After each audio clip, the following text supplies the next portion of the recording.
नमस्कार, मी लतिका। आज आपण मोदक बनवूया। त्यासाठी बघा, एक वाटी सुक्क खोबरं घेतलं होतं आणि नुसतं सुक्क खोबऱ्याचं काय केलेलं तुकडे करून मिक्सरला एकदम बारीक करून घेतलं होतं। ह्याला भाजलेलं वगैरे नाहीये। एक वाटी एकदम बारीक रवा घेतलेला आहे, मोठा जरी घेतला तरी पण चालू शकते। ह्याच्यामध्ये थोडेसे आपले बदाम, काजू, पिस्ता असे तुकडे करून घेतलेले आहे, थोडंसं मगज पण टाकलेलं आहे। आता गोडीप्रमाणे साखर घ्या, एक वाटी साखर घेतलेली आणि 2 हिरव्या विलायची आणि त्यात एकदम थोडंसं मी जायफळ टाकणार आहे। ह्याच्यामध्ये 150 ग्रॅम खवा घेतलेला आहे, 1 चमचा खसखस घेतलेली आहे। कढई बघा मी गरम करत ठेवलेली आहे, त्याच्यामध्ये आपण 1 चमचा तूप टाकून घेऊया। बारका आकाराचा चमचा आहे आणि त्यात काय करायचं माहिती आहे का, आपल्याला पहिला हा रवा भाजून घ्यायचा आहे। गोल्डन कलरवर चांगला भाजून घ्यायचा, जेणेकरून जास्त दिवस जर मोदक राहिले तर खराब होणार नाहीत। आपला रवा भाजतोय तोपर्यंत ही मिक्सरला मी साखर बारीक करून घेते, त्याच्यामध्ये विलायची थोडंसं एकदम जायफळ खिसून घेणार आहे।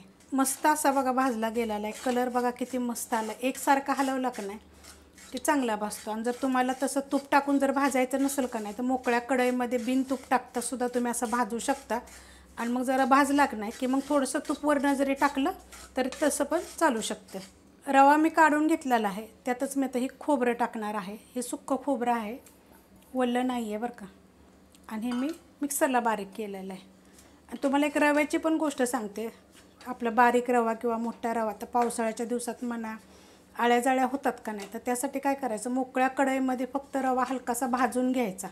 एक 5 मिनटं जरी भाजला का नाही, 5 ते 7 मिनटं, आणि थंड झाल्यानंतर एकदम थंड झाल्यानंतर डब्यात भरून ठेवायचा, म्हणजे जाळ्या वगैरे काही होत नाही त्याला आणि खूप दिवस टिकतो। आता हे काय करते मी, एक 2 ते 3 मिनटं मीडियम गॅसवर भाजून घेते। मस्त असं बघा खोबरं भाजून घेतलेलं, एक 5 मिनटं मीडियम गॅसवर एकसारखं हलवत आलेले आहे।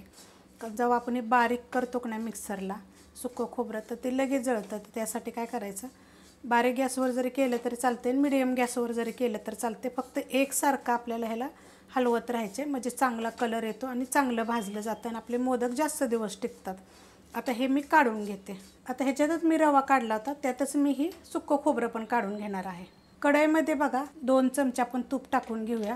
छोट्या आकाराचा आहे, मोठ्या आकाराचा असेल तर एक जरी टाकला तरी चालू शकते आणि गरम होऊन देऊया। तूप गरम झालेलं आहे, त्याच्यामध्ये बघा आपल्याला हा खवा टाकायचा, असा हातानं तोडून टाकायचा आणि गॅस बारीक करायचा। खवा टाकून घेतलेला आहे। आता ह्याला काय करायचं, 2 ते 3 मिनटं बारीक गॅसवर परतून घ्यायचं। 2 ते 3 मिनटं बघा मी ह्याला चांगला मस्त असं परतून घेतलेला आहे। गॅस आहे एकदम बारीक। आता ह्यात टाकायची आपल्याला ही साखर, जी मिक्सरला मी बारीक करून घेतली, तुमच्या गोडीप्रमाणे टाका।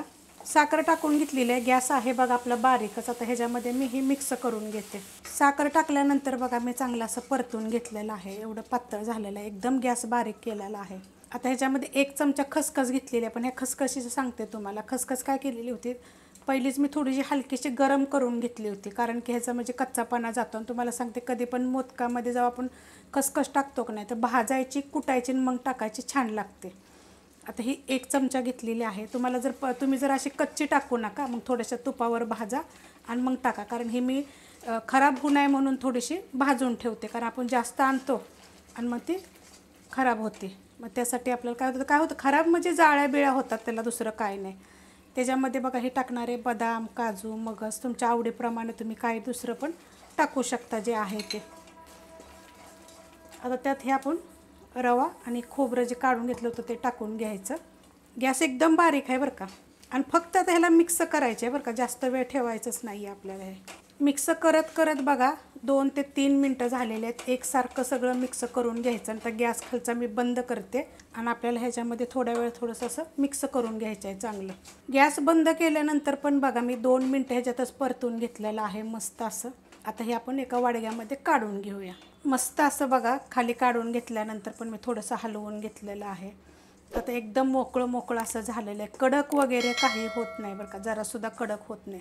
आता तुम्हाला पाहिजे तर तुम्ही साखरेच्या जागी ना तुम्ही गूळ पण वापरला तर चालेल। आता हे तुम्ही जर अशाच पद्धतीनं सेम माझ्या पद्धतीनं जर केलं की नाही तर हे मोदक 15 ते 20 दिवस छान राहतात आणि मस्त, आणि चवीला पण छान लागतात। तो काय अशा पद्धतीत झालेला आहे बघा। आणि तुम्हाला जर असं एकदम सुट्टं जर नको असेल का नाही तर थोडंसं काय करायचं माहिती आहे का, ह्याच्यामध्ये थोडंसं दूध वापरलं तरी पण चालू शकते। पण काहीच नाही वापरलं तर का ना अशाच पद्धतीत जर केलं का नाही तर एकदम चविष्ट आणि तुम्ही एकदा करून बघा. सारणाच्या तर मी पहिल्याच कण्यात 5 रेसिपी अपलोड केलेल्या आहेत. मोदकच्या सगळ्या रेसिपी अपलोड केलेल्या आहेत. हे तुम्हाला थोडंसं वेगळ्या पद्धतीनं दाखवलं होतं.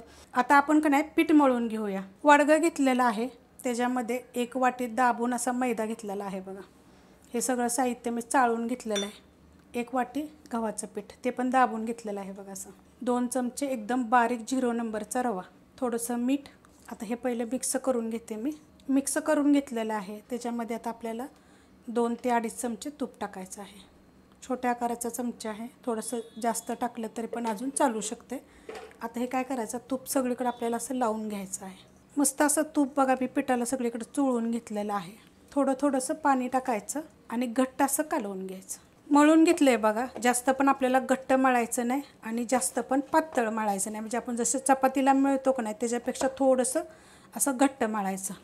आता ह्याच्यावर परत आपण थोडंसं तूप टाकून घेऊया आणि मळून घेऊया. तूप टाकल्यानंतर बघा असं चांगलं मळून घेतलेलं आहे. ह्याच्यावर कॉटनचा मलमली कपडा ठेवायचा 5 ते 7 मिनिट फक्त, त्याच्यापेक्षा जास्त ठेवायची गरज नाही. गोळ्या करून घेतल्यात बघा, लिंबाच्या आकाराच्या गोल करून घेतलेल्या आणि अशा पद्धतीत पीठ झालेलं आहे. आता आपल्याला ह्याला लाटून घ्यायचं. ह्याला पीठ वगैरे लावायची गरज नाही, ना तर तेल पण लावायची गरज नाही, खाली वगैरे चिटकत नाही ते. आणि जास्त आपल्याला पातळ पण लाटायचे नाहीत आणि जास्त असे जाड पण लाटायचे नाहीत. लाटून घेतलं आहे बघा.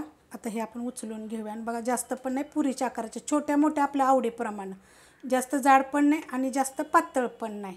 आता ह्याच्यामध्ये आपण ही सारण बनवलेलं भरून घेऊया. हे बघा अशा पद्धतीत भरायचं आणि हे अशा पाकळ्या करायच्या. जास्त कमी आपल्या आवडीप्रमाणे करायचं. फक्त जेव्हा आपण ते खव्यामध्ये साखर टाकतो का नाही, वितळली का नाही, खाली उतरून घेऊन जरी तुम्ही मिक्स केलं तरी चालेल. आणि जर थोडंसं तुमचं वाटलं की नाही सुक्कं झाले तर मग 2 चमचे तूप टाकायचं, नाहीतर 2 चमचे तुम्ही दूध जरी टाकलं तर चालेल. पण दूध कच्चं टाकू नका, गरम टाका. बघा अशा पद्धतीत पकडायचं आहे. हे अशा मस्त होतात मोदक. मोदकच्या तर सगळ्या रेसिपी बघा मी अपलोड केलेल्या आहेत. हे बघा सगळीकडून बघा एकासारखे मी मोठे मोठे करणार आहे. तुम्ही कधी मोदकाची खीर बनवली होती का, तर मी खिरीची पण रेसिपी अपलोड केलेली आहे. ती अशा पद्धतीत बघा सगळ्या साईडून एकसारखा मस्त असं मोदक झालेला आहे आणि 1 चमचा गच्च भरून मी ह्याच्यामध्ये सारण भरलेलं आहे. तर आता हे बाकीचे मी थोडे बनवून घेते. मोदक बघा मी करून घेतलेले आहेत. आता आपण ह्यांना तळून घेऊया. तेल बघा गरम करत ठेवलं होतं आणि तेल चांगलं गरम झालेलं आहे. सोडून घेऊया. तुम्ही एकदम असे बारीक बारीक केले तरी चालेल. मी तर थोडेसे मोठे मोठेच करणार आहे. आणि सोडताना सुद्धा जरा थोडंसं लक्ष देऊन सोडा, हातावर वगैरे तेल उडल, भाजल वगैरे. पहिले आपण काय करूया, हे 5 तळून घेऊया, हलवून घेऊया. अशा हलवायचे हलक्या हाताने, लगेच टाकल्या लगेच हलवायचे नाहीत बरं का. आणि मीडियम गॅसवर आपल्याला फ्राय करायच्यात. असे बघा उलटे करायचे थोडे थोडे. एकदम पण असं जास्त धूर निघस्तोवर तेल कधी गरम करायचं नाही. असे 1-2 मिनटं आपल्याला असं हलवत राहायचं थोड्या वेळानं. मस्त बघा कलर आलेला आहे, असा गोल्डन कलर येस्तोवर आपल्याला असे चांगले फ्राय करायचे. बघा असे उलटे सुलटे होतात. आणि जास्त मोठे असल्यामुळे ही मी असे हलवते ना, तर छोटे छोटे जर केले ना तुम्ही तर मस्त होतात. आणि एवढ्याशा साहित्यामध्ये बारीक बारीक जर तुम्ही केले ना तर पुष्कळ होतील बघा. कोणी पाहुणे रावळे आले तर वाटायला किंवा ह्याला मस्त होतात, असं खायला ताटाला द्यायला वगैरे छान होतात. तेलकट वगैरे काही होत नाहीत बघा. असे तुम्हाला सांगितले का नाही, 15 ते 20 दिवस तुम्ही असेच थंड झाल्यानंतर एकदम थंड होऊन द्यायचे, कारण हे आतमध्येपर्यंत गरम असतात मग. आणि नंतर काय करायचं माहिती आहे का, पॅकबंद डब्यामध्ये जरी तुम्ही ठेवलं आणि ताटाला लावलं तरी चालेल. बघा किती छान असे झालेले आहेत. अशा पद्धतीने मी राहिलेले सगळे करून घेते. रेसिपी आवडली तर लाईक करा, सबस्क्राईब करा, कमेंट करा आणि शेअर बी करा.